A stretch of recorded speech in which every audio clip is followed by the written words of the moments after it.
never slow up, no I don't take shit. I got no love for the fakeness. If you wanna play tough and wanna hate this, I'll always show up and make a statement. I don't ever slow up, no I don't take shit. I got no love for the fakeness. If you wanna play tough and wanna hate this, I'll always show up and make a statement. Never slow up, no I don't take shit. I got no love for the fakeness. If you wanna play tough and wanna hate this, I'll always show up. I don't ever slow up, no I don't take shit. I got no love. Round 3.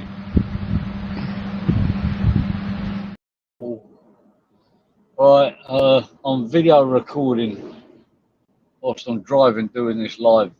So after the live's finished, the recording's going to go up. You can see where I'm driving. So I'm live in driving and video recording at the same time.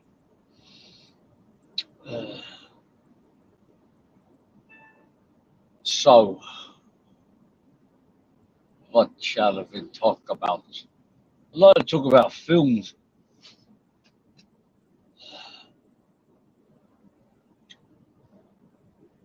I'm going to do I want to know what people think about me staying in hotels locally, videoing them, reviewing the hotel. That way I can take the family out, take the missus out, like a couple's hotel, you know, a place where you can take, you know, your teenage kids and stuff like that. So I can sort of enjoy it at the same time whilst making content. You're going to want prices. Some of the hotels are stunning, and considering what you get in England for those prices, it's a no-brainer. I'll have to upload it after I've left, because I know there'll be people calling the hotel, you know, trying to find out room number or room in, emailing the hotel saying that they've got like a, I don't know, I've come in to put rats in the room or something like that. Or steal all the cutlery out the restaurant, which I have done, by the way. You know, something like KFC, places like that, they've got some really good, strong cutlery there. Sometimes they go missing down my trousers into my kitchen. Weird, that, isn't it? I ain't joking. Pretty sure someone will clip that and call the relevant authorities, and we'll get a raid in the house. The cutlery police. People don't even think about nicking cutlery. Like, you know, you go to all those service stations, and you know, I don't know if they still exist now. I've been away for so long. If they go on a service station on the motorway, and you go to the food centre, wherever it is, you pick up your tray of food. You know, you just put the plate back, and then you just, and the knife, fork, spoon, they just, you know, you just leave. But no one ever thinks about. People would rather go into a shop and nick a, you know, a lot of stuff from the shop, which will get you nicked, but no one suspects the cutlery thief. No one. Not even me.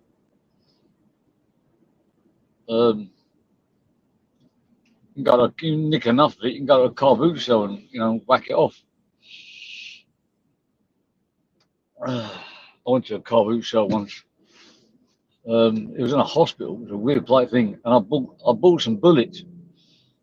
I thought they were deactivated, but the thing is, I was staying in a psychiatric hospital at the time, and the car boot cell was in the compound of the hospital. So I went over there and I bought some like World War II bullets, and I took them back to the ward, and they got confiscated off me. Apparently they were still active. So I couldn't believe that, and I thought they were just souvenirs.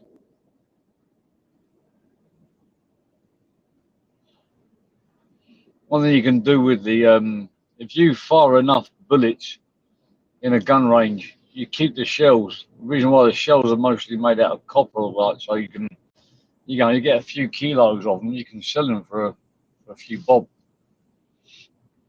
Another thing they like to steal out here is air conditioning copper piping. the house has been abandoned, the thieves go in there and they take all the copper piping out. It's like Tongdang. It's like it's a metal, like a little bit lower down from gold and silver. Copper, you can get a few bob for it if you can. If you've got enough of it. I used to work in a workshop. They used to keep all the copper piping in a box to the side, and when they got like full, they used to go and scrap it.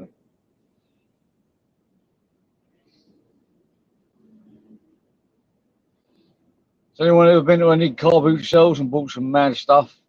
Apparently they got like, from when I went back last time, there was this geezer that came around the house and he used to pick up all your junk and he used to fix it, sell it in car boot shelves. He said it's got mad now. You got CID all over these car boot shelves now.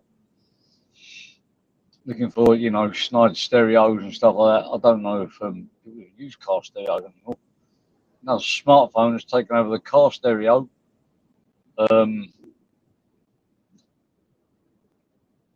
See all the traffic here. It's just endless. Radio fuming. If you're in around this way, you can see why you'd be fuming. Ugh.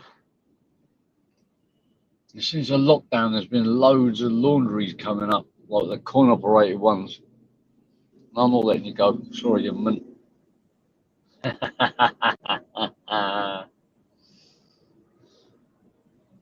got no love for the thing. I need to change my intro.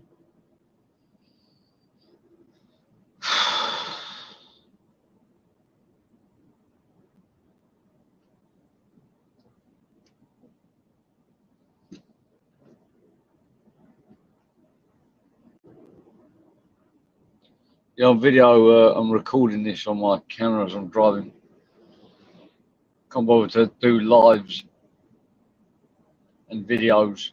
I'd rather just video. It's a lot better quality. It's quality. It's quality, mate. Anybody here from Greenwich? Blackheath?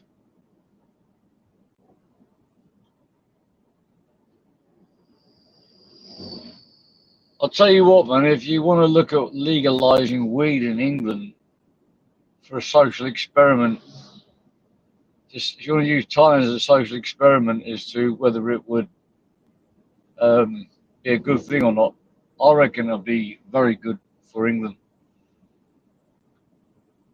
But it shouldn't be legalised everywhere. It should be like zones in each area where you can buy, some zones where you can't buy, because out here it's like, I've got no problem with weed smokers, but I don't really want them blowing it around in my kids' faces and stuff like that. And I don't really, and everywhere you look, there's a weed shop every 500 meters or even 200 meters. You know, in each sort of borough or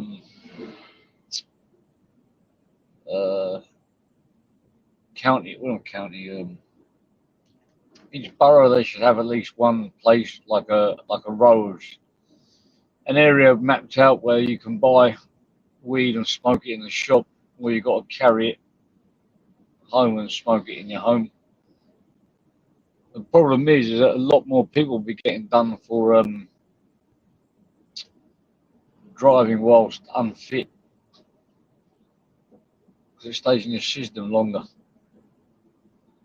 More bus stop wankers out there. There you go. You can push people onto public transport by legalising weed. There's a no-brainer for you. Isn't it interesting? Sadiq Khan, he admitted to smoking weed before, and he's the London mayor. So he's admitted to breaking the law before. But then when he becomes mayor, I don't see him doing anything to try and legalise it. He's trying to sound like a cool mayor. Like Anne Middleton's trying to become London mayor, and there's support behind him. At least he's English and fought for England. Got to be careful when soldiers take over the country, though. It's happened in a lot of places, a lot of countries, turn into dictators. So they reckon that after the power gets to them, they think that they're the only ones that can rescue the country. Everybody else is disorganised. Only what they say makes sense. and then they start suffocating people, say what they can and can't do. But like what the government does now. Oh, I don't know. The thing is that people call people libtards and stuff like that, but the whole reason why you got democracy is so you can have liberty, so you can have freedom to say what you want, do what you want. It's pretty much what liberty is, isn't it?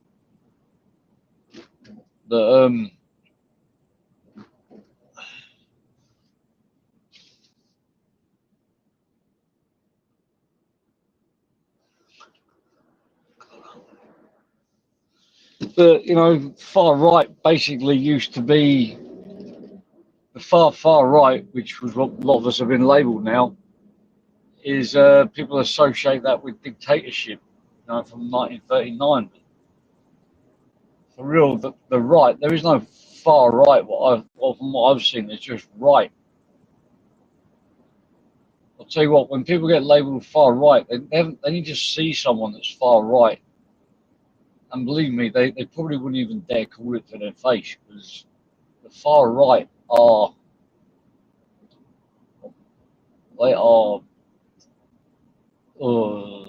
extreme.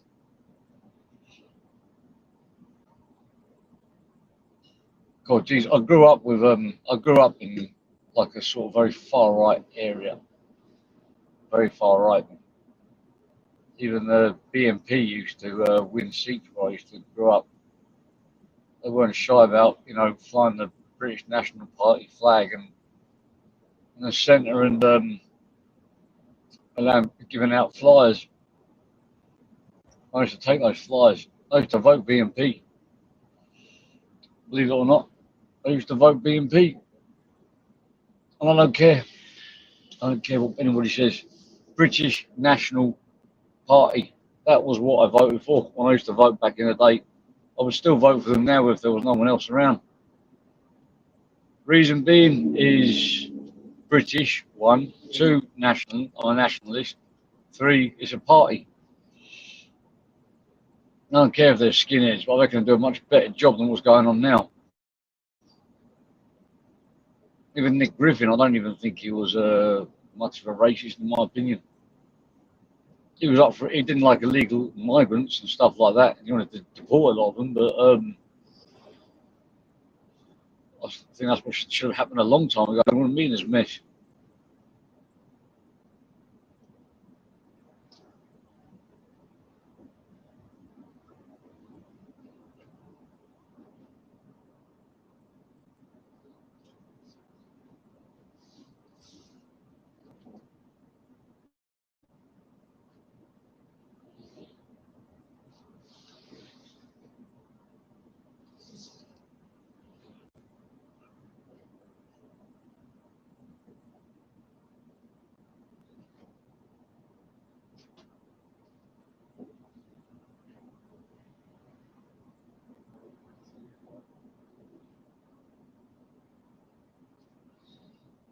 Let's send the camera that way. You don't see it till later. I've always been BNP all the way. Yes, I am pro Tommy Robinson as well. Got no problem with people coming into the country legally on the correct visas. And I think the visas England needs to reform the visa system as well, because I've been on both sides of the coin, I've been trying to get my Thai missus into England. It weren't blooming easy. It really makes me angry. The fact that people can come over unregistered, illegally, and be allowed in. If you try to come over legally, it's a real headache. Mrs. Visas, I've got 2 ex-misses that both got their visas reviewed, the first application. And what they wanted to secure the visa was unbelievable. If you apply for a tourist visa to go from Thailand to England, you get automatic 6 months. Or you want to come for 2 weeks, 1 day, you get 6 months. First time the visa was refused, because the immigration officer said, reason for refusing was, I'm not satisfied that you're going to return back to your country when your visa's expired. I was like, are you joking? Like, I live here. I live in the UK. I couldn't believe it, man. It's like, why would I want to sneak my mission? And then that one, okay, for the second time, we had to get a lawyer because it's all about what you fill out on the paperwork and crossing the right T's and dotting the right I's. And to get the visa, I had to show my parents' house. I had to take a picture of each room in my parents' house.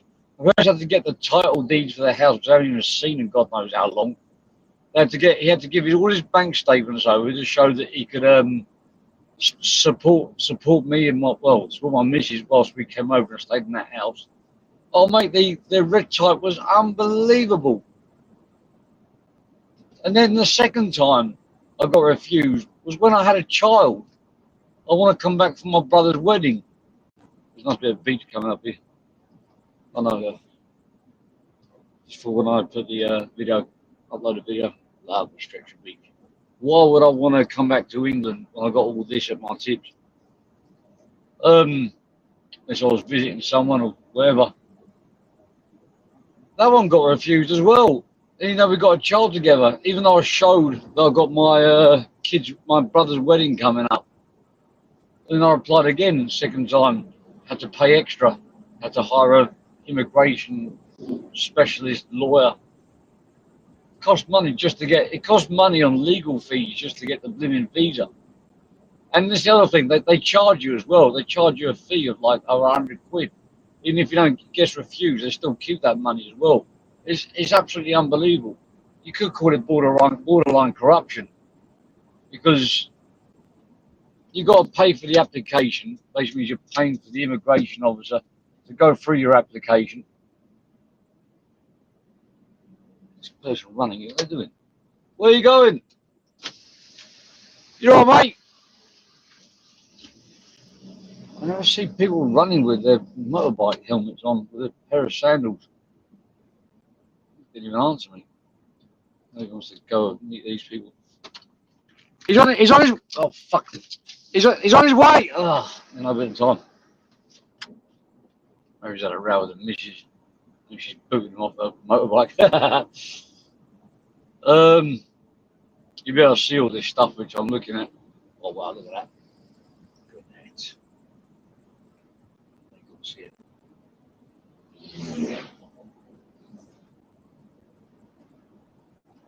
This is what I mean, shits and giggles. If you're watching this back later, when I put a video up of my driving, you'll see why I go to like it's not really the seedy spots I'm visiting, it's more places where a lot of tourists go.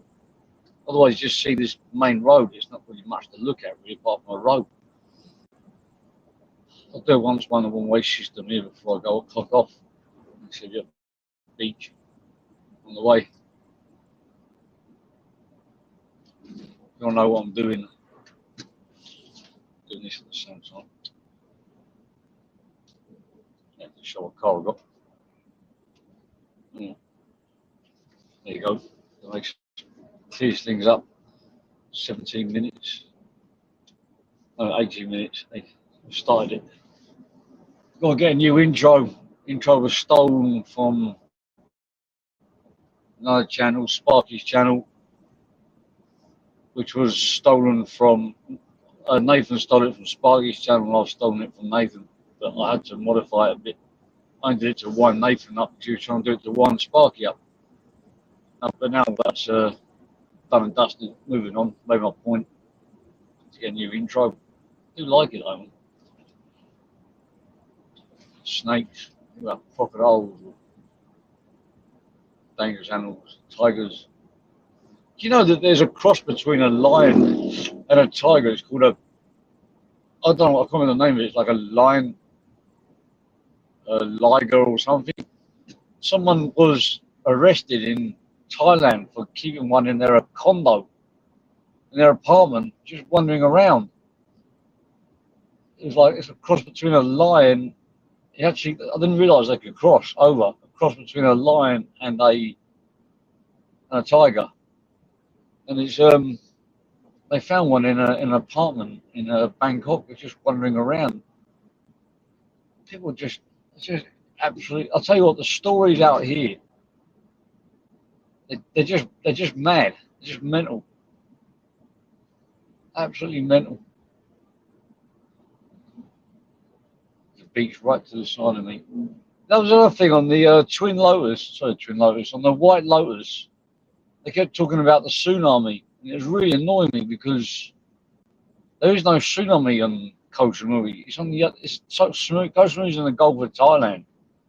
Tsunami hit Phuket, which is in the Indian Ocean. So you couldn't get a tsunami because there's no discs underneath the planet that would cause an earthquake at this side of the sea. They kept saying on that White Lotus, oh, the tsunami, oh, many people died over here. This was so. No one was killed over here in the tsunami. You can't get a tsunami in this part of the world. When the tsunami came, if you were living in Phuket, Koh Lanta, Phi Phi, you would have been in trouble.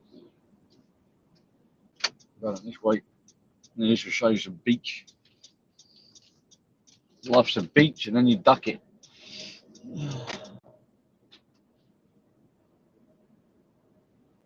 And I noticed that somebody was saying about another person on YouTube about the tsunami and saying that they weren't there. I wasn't there for the tsunami, but I know that there was a lot of people that helped out afterwards, the clearing up. There was a lot of people. A friend of mine, he picked up over 100 bodies. He was trying to help with the local rescue.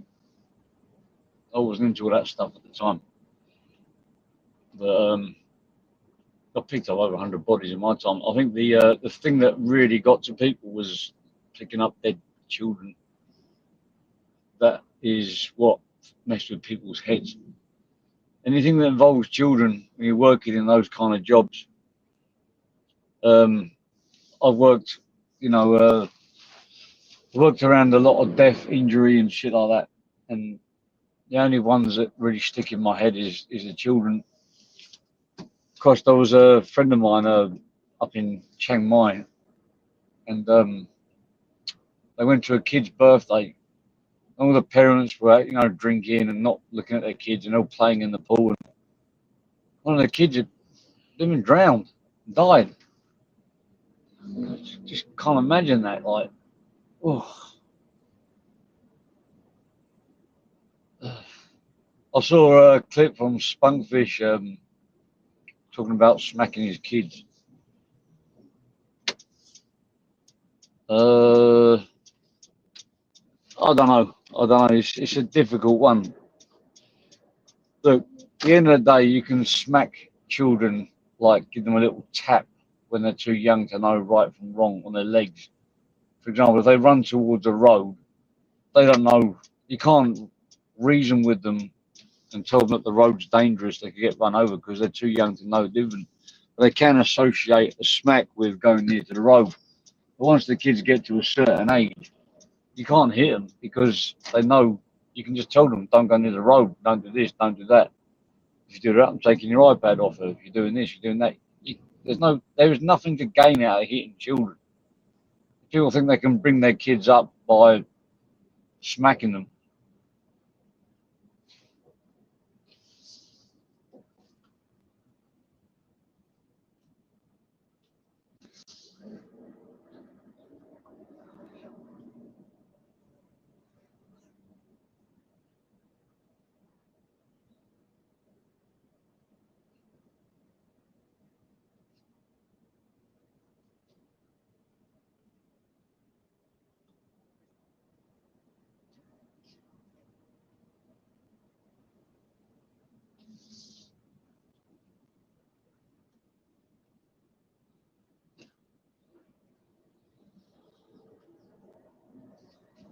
I don't know.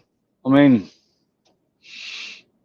I think if I had a son and he grew up to be like me, I think I'd be smacking 7 bells out of him all day. But if my son did turn out to be like me, then he'd probably be getting smacked up for a living. That's pretty much what I used to do. If you're going to out here, so the reason why I like it out here is because it's like their style is like what England used to be like when my parents were growing up, you know, they got the old-fashioned values, respecting your elders, and you know, people like Nathan say, "Oh, why should I respect my elders? You got to earn respect." Well, they have earned it by being older than you.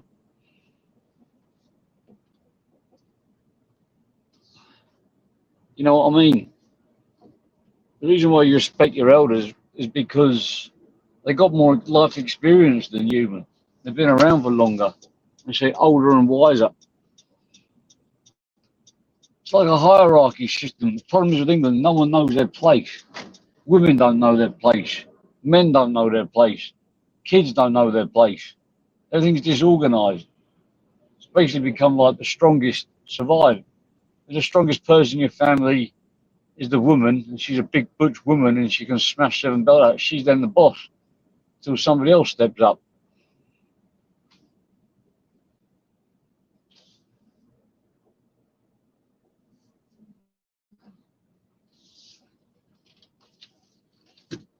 There we go. I think I'm in Malaysia.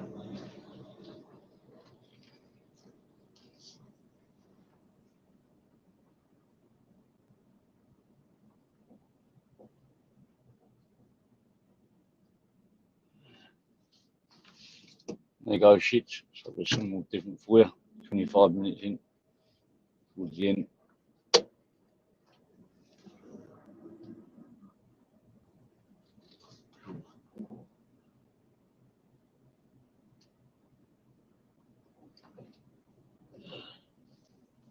Right, Tricky, I'm about to go. Just videoing and living at the same time. So everything that I've said now will be on the video recorder. It's going to be uploaded. You see a bit of the sea, the beaches, the concrete, exciting concrete road. So we're just on about to go. People come. I've got to go. I've got an appointment. I'll see a man about a cat.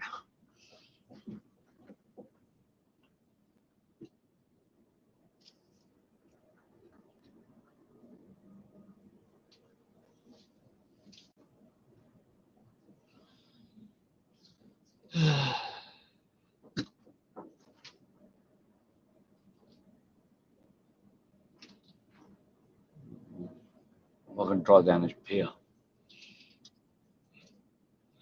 Pier over here.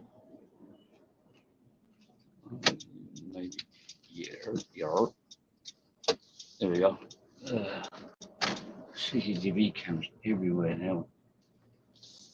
Well, no, it's been told about England is clinic, yeah, STD clinic. I've been told about England that you don't even have bouncers in England anymore. You just got door staff, and they can't even kick you out. They have to stand there and just watch you, and then call the police. It's crazy, man. He said, my friend said, if you come back to England after being away for so long, you'll probably be embarrassed and you'll want to leave. Is pretty. It's quite a good picture that. Thumbnail.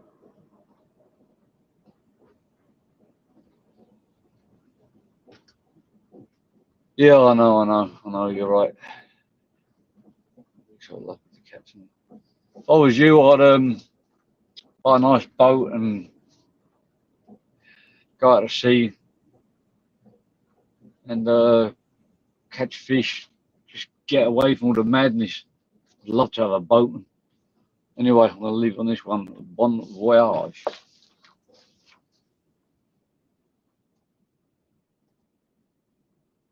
Bye bye. Oh, right.